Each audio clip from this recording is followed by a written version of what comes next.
মাটি না pitch road, আমি তো কিছু বুঝতে পারলাম না তো। আসসালামু আলাইকুম, আমি চলে এসেছি সেই কানাইডাঙ্গায় বাটকি মোড়ে।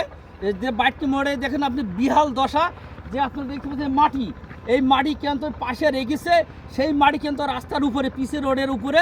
তো আমি আর মাটি মানে পিচ খুঁজে পাচ্ছি না, শুধু পাচ্ছি কি মাটি। তো আল্লাহ তাআলা আজকে দেখলাম মেঘলা ছিল, যদি বৃষ্টি হইতো তাহলে মানুষের কী হাল হইতো।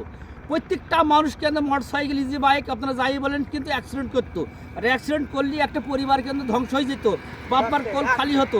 আপনারা সকলেই আপনারা জানেন যে এখানে শুধু মাটি আর মাটি, কোনো পিচ নেই।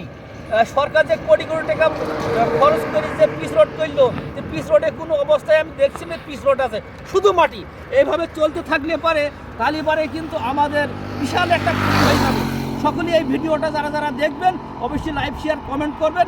আপনাদের মাঝে এই সুন্দর সুন্দর ভিডিও উপহার দেওয়ার চেষ্টা করব। সকলেই ভালো থাকবেন। আল্লাহ হাফেজ।